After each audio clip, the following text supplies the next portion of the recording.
श्लोक नंबर 137 के लास्ट में क्या कहा? कल अपनी चर्चा चल रही थी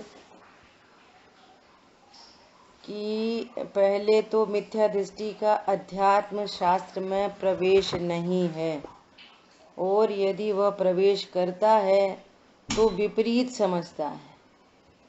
क्यों समझता है विपरीत? निश्चय व्यवहार का स्वरूप भली प्रकार से जाना नहीं, द्रव्य पर्यायात्मक वस्तु भली प्रकार से जानी नहीं, प्रमाण की वस्तु अभेद अखंड है, वो कभी खंड रूप नहीं होती। उत्पाद व ध्रुव युक्तम संयुक्त सत्य, जो सत्ता स्वरूप विश्व में कोई भी वस्तु होती है उत्पाद व ध्रुव्यात्मक होती है। उसमें से व्यय को हटा नहीं सकते, उत्पाद को हटा नहीं सकते, ध्रुव को हटा नहीं सकते। द्रव्य गुण पर्यायात्मक होती है, एक प्रदेश कम ज्यादा नहीं हो सकता। ऐसा वस्तु का ही स्वरूप है।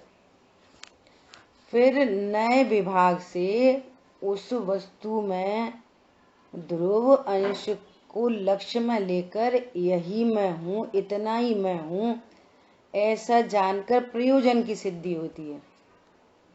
परंतु उत्पाद व ध्रुव्यात्मक वस्तु एज इट इज रहती है। विकारी पर्याय का व्यय हो जाता है और शुद्ध पर्याय का उत्पाद हो जाता है, और उत्पाद व ध्रुव युक्तम सत वस्तु बनी रहती है। ऐसा वस्तु का सौंदर्य है। जब वस्तु को यथार्थ रूप से जानते हैं तो मिथ्यात्व का व्यय होकर सम्यक्त होता है, तब अज्ञानता का व्यय होकर सम्यक ज्ञान होता है, राग आदि का व्यय होकर वीतरागता होती है। तो ये सारा कार्यक्रम उत्पाद व्यय में हो रहा है, और मैं तो त्रिकाली ध्रुव ध्रुव ध्रुव बना हुआ है। तो ये कह रहे हैं यदि इस प्रकार से द्रव्य गुण पर्यायात्मक, द्रव्य पर्यायात्मक, उत्पाद व ध्रुव्यात्मक, भेद अभेदात्मक वस्तु को नहीं जानते तो फिर ऐसे अनेक भ्रम उत्पन्न होते हैं। इसलिए कह रहे हैं प्रवेश हो भी जाए तो विपरीत समझता है, या तो अकेले ध्रुव का लक्ष्य करता है, पर्याय है ही नहीं। तो कह रहे हैं व्यवहार को सर्वथा छोड़कर भ्रष्ट होता है। व्यवहार को छोड़कर अर्थात वो खाना पीना उठना बैठना छोड़कर नहीं, पर्याय की स्वीकृति न करके, है ना, भ्रष्ट होता है। तथा निश्चय को भली भांति नहीं जाने तो व्यवहार को ही मोक्ष का कारण समझता है। ये गलतियां होती हैं। समझ आई बात? ऐसे द्रव्य पर्यायात्मक प्रमाण की वस्तु से ग्रहित अंश को न कहते हैं, नयों से प्रयोजन की सिद्धि होती है। और जब प्रमाण को स्वीकार किया तो प्रमाण में ही इस बात की स्वीकृति हो गई कि पर द्रव्य मेरी पर्याय का कर्ता नहीं, मैं अपने द्रव्य गुण पर्याय की सीमा में हूँ।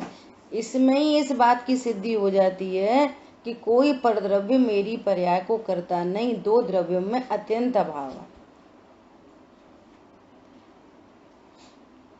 समझ में आया? क्रोध उत्पन्न हो रहा है तो पर से निरपेक्ष, मान उत्पन्न हो रहा है पर से निरपेक्ष, स्वाध्याय हो रही है पर से निरपेक्ष, संवर हो रहा है पर से निरपेक्ष। समझ में आ रही है? ऐसे प्रमाण की वस्तु में ही अनंत पर की नास्ती हो गई। अब जो राग का और कर्म का निमित्त नैमित्तिक संबंध कहा जाता है वो स्वभाव बताने के लिए किया जाता है, उसका प्रयोजन, उससे प्रयोजन सकता है। अरे अकेले राग को थोड़ी कर्म सापेक्ष कहा जाता है, अनंत चतुष्टय को भी कर्म सापेक्ष कहा जाता है। कहते हैं वो छाई भाव है, कर्म के क्षय से उत्पन्न हुआ। छाय उपशमिक भाव है, कर्म के छय उपशम से उत्पन्न हुआ। ये औपशमिक भाव है, ये कर्म के उपशम से उत्पन्न हुआ। सबको ही कर्म सापेक्ष बता के भगवान आत्मा पारिणामिक भाव है, ये किसी की कृपा से नहीं होता। इसलिए इसकी दृष्टि कराने के लिए चारों ही भावों को कर्म सापेक्ष कह के भगवान आत्मा दिखाते हैं। समझ में आया? उसका अर्थ ये नहीं कि कर्म उपशम कराएगा, कर्म छाय भाव उत्पन्न कराएगा, फिर जीव का तो कुछ कर्तव्य बचा ही नहीं, कुछ पुरुषार्थ बचा ही नहीं। कर्म अपने आप उपशम होंगे तो हमें औपशमिक सम्यक दर्शन होएगा, कर्म का क्षय हो जाएगा तो हमको छाय भाव हो जाएगा, स्वरूप को जानने की जरूरत ही नहीं है। अरे जब हम अपने स्वरूप को जानते हैं और यहाँ हमको श्रद्धान उत्पन्न होता है, मैं अकर्ता ज्ञायक हूँ, तो परिणाम में शांति उत्पन्न होती है, उधर कर्म उपशम हो जाते हैं, तो इस शांति को औपशमिक भाव कहते हैं। समझ में आई बात? ऐसे कर्म सापेक्ष बात करके भगवान आत्मा दिखाना है।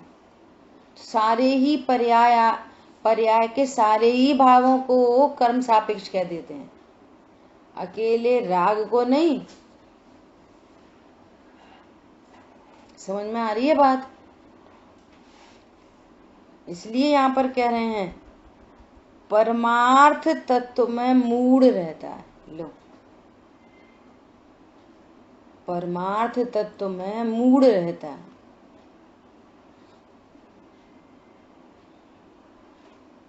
कैसी बात है? ओहो, मैं त्रिकाली हूँ, ध्रुव हूँ, परिपूर्ण हूँ, अविनाशी हूँ। अविनाशी हूँ ऐसा जाना और मरण का भय दूर हुआ। अब मैं अविनाशी हूँ, अब देखो अंतिम समय कैसा समय, समाधि मरण करना है कि कुमरण करना है? बोलो। अरे बोलिए, समाधि मरण करना है अब कि कुमरण करना है? अविनाशी हूँ। बोलो। जब अविनाशी जान लिया तो मरण की मिटी कहानी। अब सब औपचारिक कथन चल रहेंगे। ये मनुष्य देह के वियोग को उपचार से मरण कहते हैं। कौन मरता है?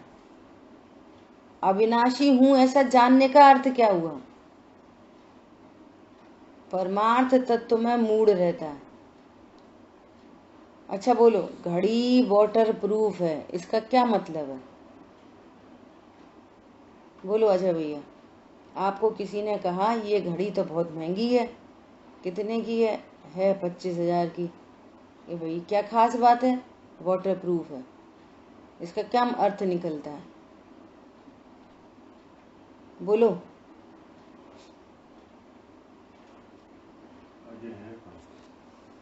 बहुत देर लगाते हो आप लोग। कोई और बोले, अजय नहीं है तो।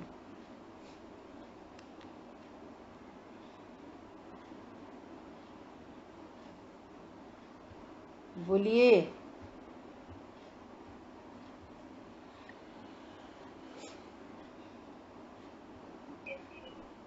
पानी से अप्रभाव। हाँ हाँ,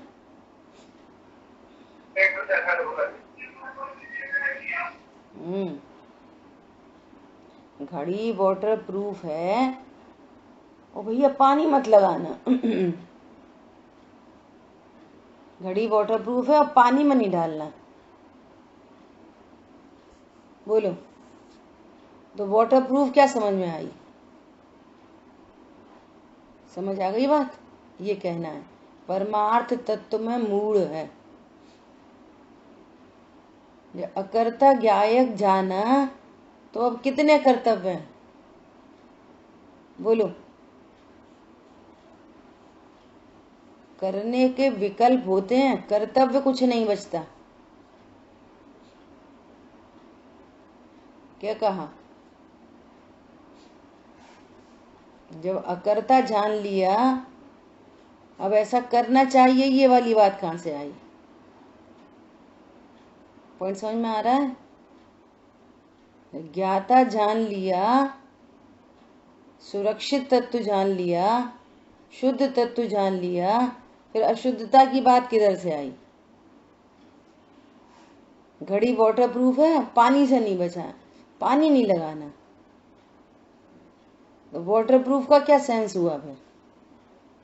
ये कहना है अविनाशी हूं, अमरता का आनंद हो गया, ऐसा।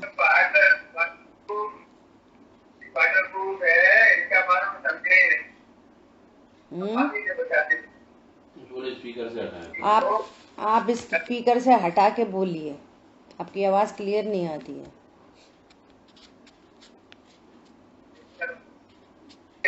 बोलिए। ईयरफोन लगा के बात।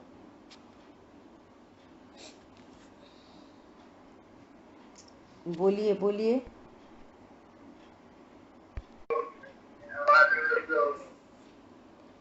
ऐसे ही मैं असंयोगी तत्व हूँ और संयोगों की टेंशन है। संयोगों की टेंशन है, तो फिर असंयोगी क्या जाना? सब अर्थ जाना, उसका भावार्थ नहीं समझा, अर्थ नहीं समझा, तत्वार्थ नहीं समझा। ये हाँ, ये बात है, भावार्थ वाटर तक प्रूफ है ये जाना, मगर ये नहीं समझा कि वाटर प्रूफ का मतलब क्या है और क्या होता है। हाँ, ये है उसका। मैं आत्मा हूँ, अनादि निधन हूँ, तो ये नहीं समझा, फिर मरण का सवाल ही नहीं है। ये है उसका। बहुत बढ़िया है ना। मैं असंयोगी तत्व हूँ और संयोग की टेंशन है। मैं अशरीरी तत्व हूँ और शरीर की टेंशन है। बोलो क्या जाना अशरीरी? भैया शरीर का भी ध्यान रखना चाहिए, पड़ोसी के समान है अपना। अब देखो गायक हूँ वो तो ठीक है, गायक हूँ वो तो ठीक है, शरीर का भी ध्यान रखना चाहिए। तुम्हें ध्यान रखे से रखा रहता है, उस शरीर से ही तो धर्म होता है। शरीर बिगड़ जाएगा तो धर्म कैसे होएगा? बोलो, ऐसे उपदेश मिलते हैं। शरीर, अब अशरीरी क्या जाना फिर?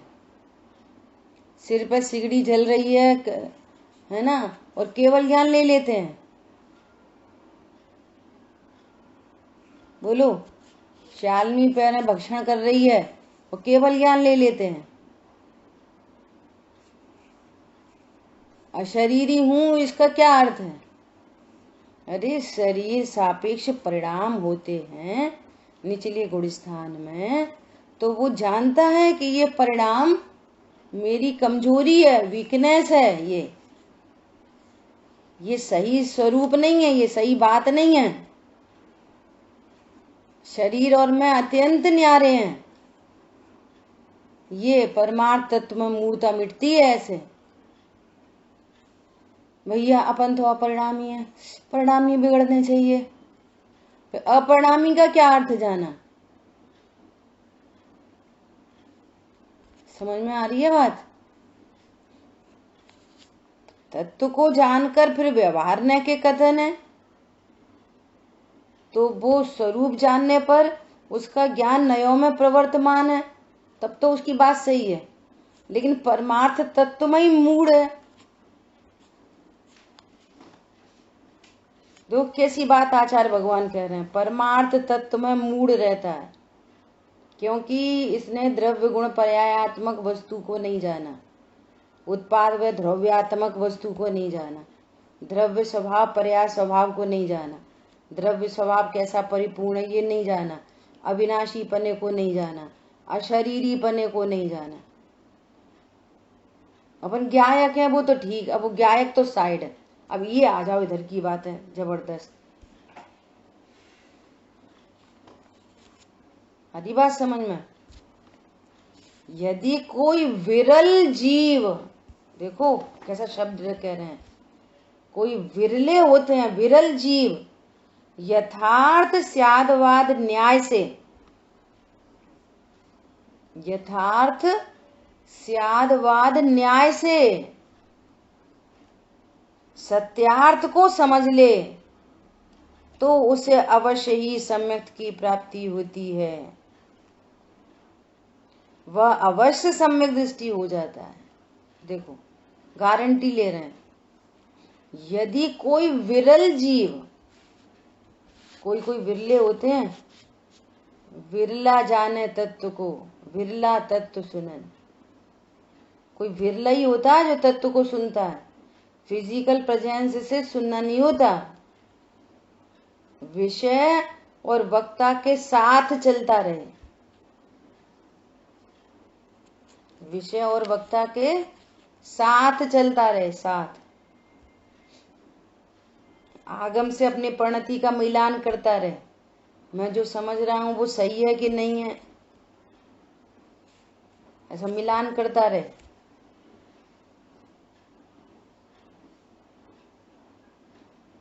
समझ आई बात?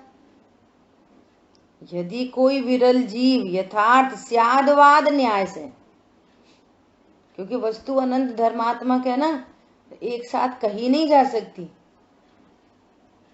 तो स्यादवाद न्याय से समझता, उसकी सर्व अपेक्षाओं को समझता।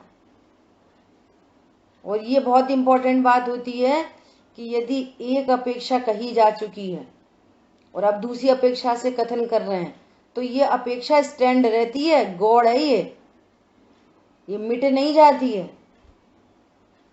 जैसे कहा, एक द्रव्य दूसरे द्रव्य का कुछ नहीं करता, दो द्रव्यों में अत्यंता भाव है, ये अपेक्षा एकदम स्टैंड है, तो आप प्रमाण में आए। और अब ये कहा कि कर्म के निमित्त से होने वाले रागादि विकारी भाव, कर्मकृत रागादि विकारी भाव, तो ये अपेक्षा स्टैंड है पीछे वाली। अब तुमने ये बात समझ के कर्म राग कराते, कर्म के उदय में राग होता, तो पिछली अपेक्षा तुम्हारी बेकार हो गई, तो भी ये वाली बात भी फिर काम की नहीं बनेगी। समझ आई बात? ये स्यादवाद न्याय से, कोई विरल जीव स्यादवाद न्याय से सत्यार्थ को समझ ले तो अवश्य ही सम्यक्त की प्राप्ति होती है। समझ आई बात? देखो, मोक्ष मार्ग प्रकाशक जी ग्रंथ में सम्यक्त के सन्मुख मिथ्या दृष्टि 7वें अधिकार में देखो क्या बात कही है।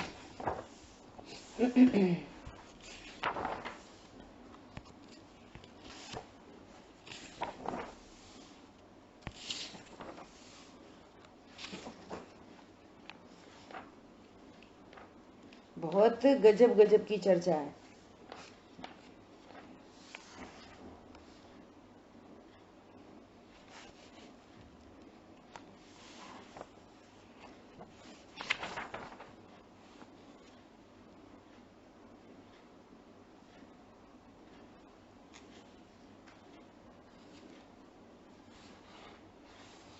जो पढ़ने योग्य तो पूरा ही है।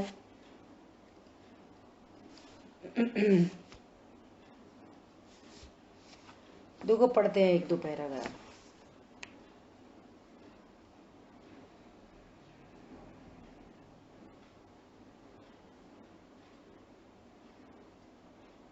देखो, उसने कोई, अपन शॉर्ट में पढ़ रहे हैं कोई उपदेश सुना है ना, तो क्या कह रहे हैं, तथा यदि उपदेश में अन्यथा सत्य भाषित हो अथवा उसमें संदेह रहे, निर्धार न हो, तो जो विशेषज्ञ हैं उनसे पूछे और वे उत्तर दें तो उसका विचार करे, वापस विचार करे। उत्तर ले लिया, बहुत लोग क्या करते हैं, प्रश्न पूछेंगे, उत्तर ले लेंगे और बात खत्म है, तो उत्तर मिल गया। नहीं, वापस विचार करे। इसी प्रकार जब तक निर्धार न हो तब तक प्रश्न उत्तर करें। अब अपन भी कल से करने लग जाएं, ये नेचुरल प्रोसेस होती है। जब तक समझ में नहीं आए तब तक प्रश्न करता है वो जीव, वस्तु का निर्धार करने के लिए। इसी प्रकार जब तक निर्धार न हो तब तक, अब निर्धार शब्द कितना महत्वपूर्ण है, निर्धार न हो जब तक हैं, अथवा समान बुद्धि के धारक हो उनसे अपना विचार जैसा हुआ वैसा कहे और फिर प्रश्न उत्तर करे, परस्पर चर्चा करे तथा जो प्रश्न उत्तर में निरूपण हुआ हो उसका एकांत में विचार करे। जो प्रश्न उत्तर हुए हैं उसका एकांत में फिर विचार करें। टोडरमल जी ने इस ग्रंथ में 50 जगह लिखा है विचार करे, विचार करे। फिर कह रहे हैं देखो तत्व विचार की महिमा, विचार करे, खाली सुन लेना थोड़ी, विचार करे, उस बात को अपने ज्ञान में धारण करे, निर्धार करे ये वाली बात कैसे है, फिर एकांत में विचार करे। इसी प्रकार जब तक अपने अंतरंग में जैसा उपदेश दिया था वैसा ही निर्णय होकर भाव भाषित न हो तब तक इसी प्रकार उद्यम किया करे। इसका नाम उद्यम, ये है पुरुषार्थ। उद्यम शब्द, उद्यमी बना रहे, उद्यमी उस बात को समझने के लिए। ये ऐसा ही है, नहीं समझ में आया तो फिर पूछे, विशेषज्ञों से पूछे, समान बुद्धि के धारक से पूछ के, और पूछ कर रख नहीं ले, फिर वापस विचार करें।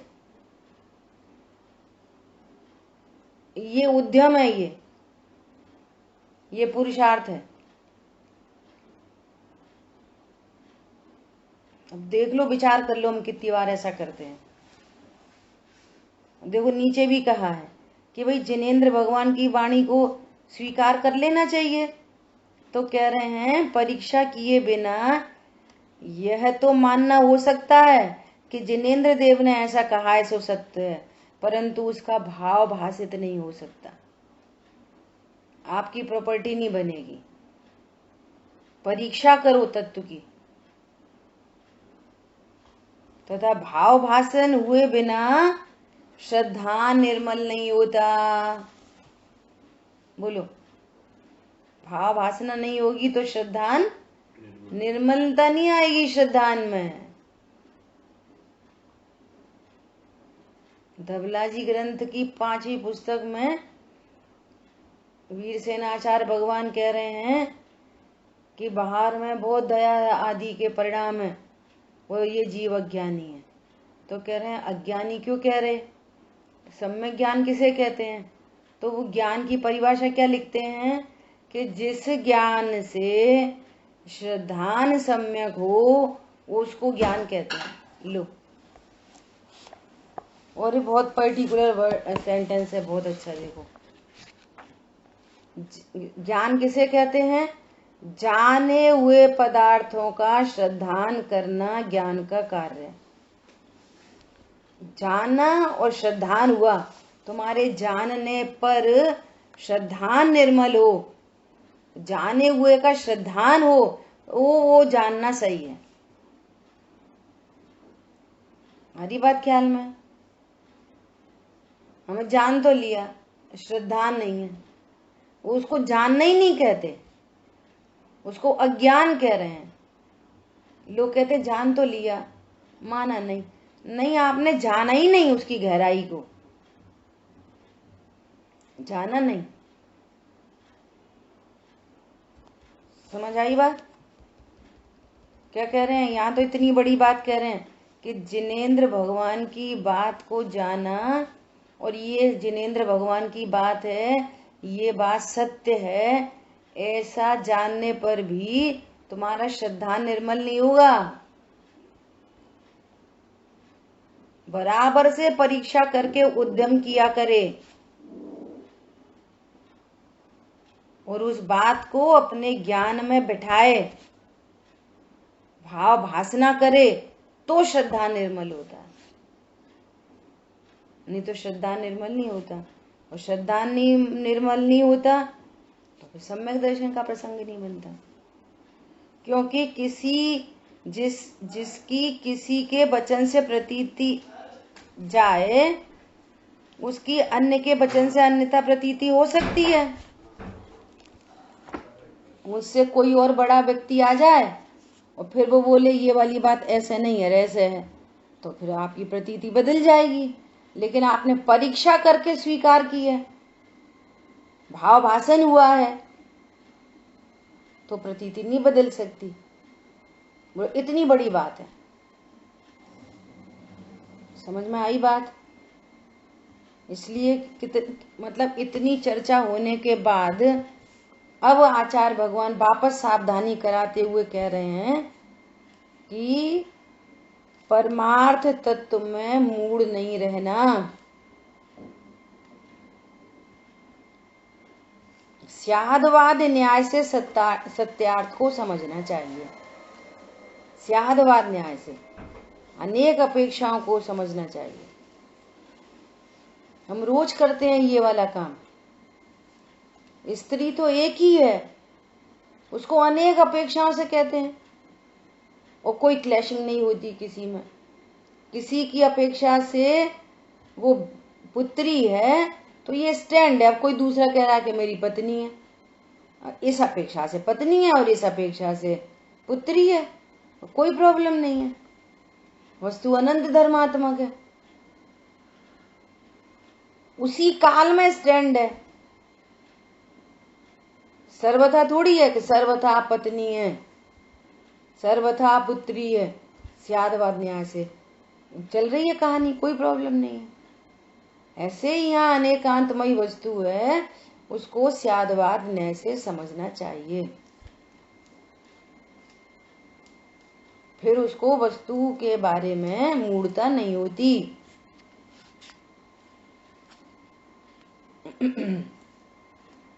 अमूढ़ता चौथे गुणस्थान में होती है कि पहले गुणस्थान में होती है? बोलो। पहले गुणस्थान में आगम से, युक्ति से, न्याय से कारण अमूढ़ता आती है। कारण अमूढ़ता। और जब कारण हाथ में होता है तो कार्य प्रकट होता है।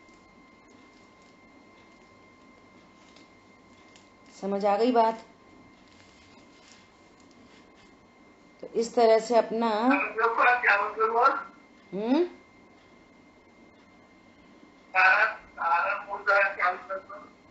कारण अमूढ़ता, जो जीव सम्यक दृष्टि होता है चौथे गुणस्थान में 8 अंग कहे ना, निशंकता, निर्वांशकता, अमूढ़ता,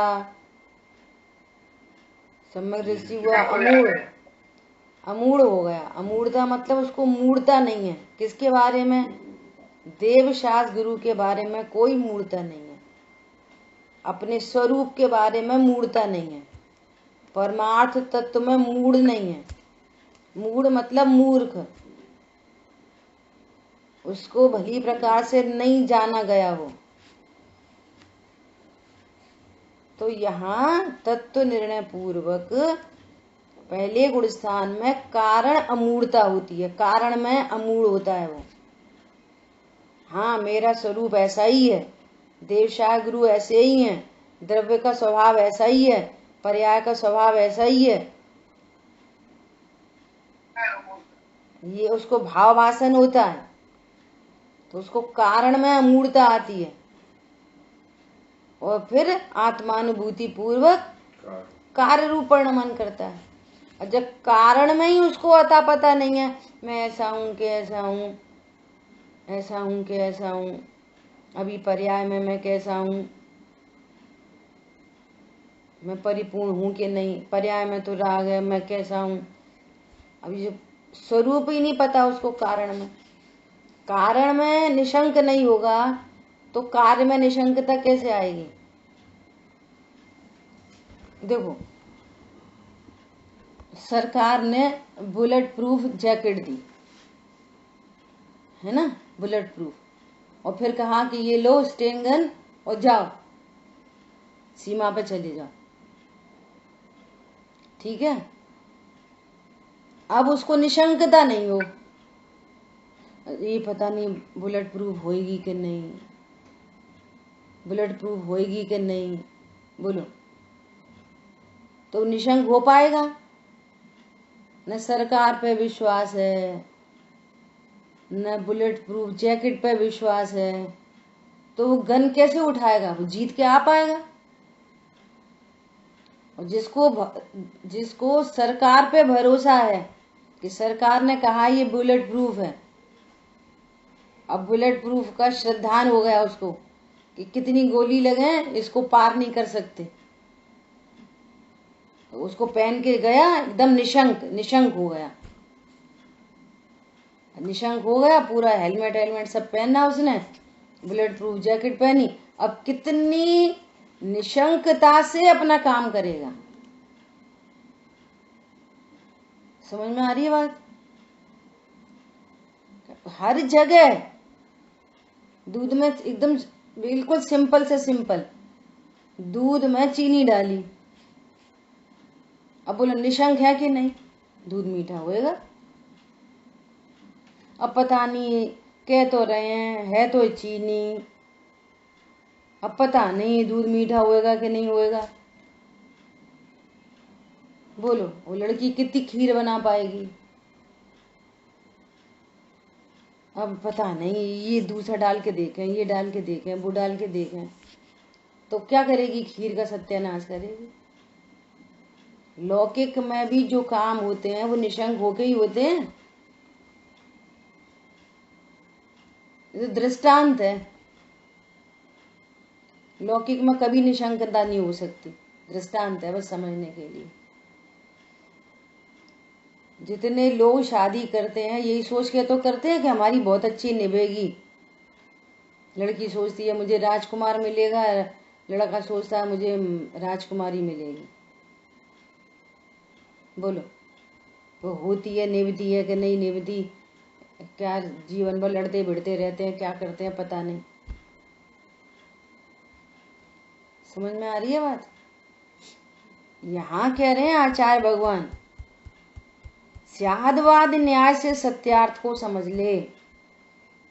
स्यादवाद न्याय से सत्यार्थ को समझकर निशंक होता है कारण में, जो कारण में निशंक होता है वो कार्य में निशंक होता है, सम्यक दृष्टि होता है। अमूढ़ होता है कारण में, उसकी मूढ़ता मिट जाती है परमार्थ तत्व के बारे में, अपने बारे में। बहुत अद्भुत बात है ये उद्यम है, इसको उद्यम कह रहे हैं। उद्यम से परमार्थ तत्व का निर्णय करो, भगवान की आज्ञा मानो, लेकिन आज्ञा ही अकेली नहीं मानो, परीक्षा प्रधानी होकर। कोई कह रहा है ये चीनी है मीठी है, और उठाया और टेस्ट करके देखा हाँ मीठी है, निशंक हो गया, अब कोई शंका नहीं, ऐसा। ठीक है, इस तरह से अपना ये कलश पूर्ण हुआ है। और अब अगली गाथाएं हैं 101, 201, 202, इनका स्वाध्याय अपन कल करेंगे। आज अपनी चर्चा यहीं पे रोकते हैं। किसी का कोई प्रश्न है तो पूछ सकते हैं। हाँ जी।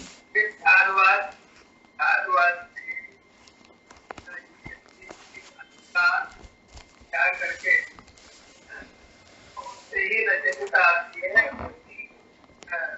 कारण हुआ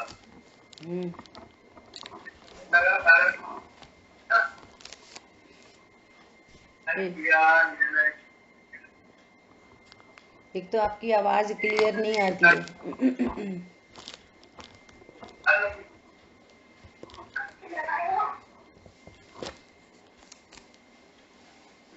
चलो ठीक है, आप प्रश्न अपना बताना बाद में, ठीक है। जिन वाणी के ज्ञान से सूझे लोकालो, सो वाणी मस्तक नमो सदा देत हूँ दो। बोलिए द्वाशांगमयी जिन वाणी माता की जय। जय जिनेन्द्र सभी। जय जिनेन्द्र। जय जिनेन्द्र। जय जिनेन्द्र दीदी। जय जिनेन्द्र। जय जिनेन्द्र।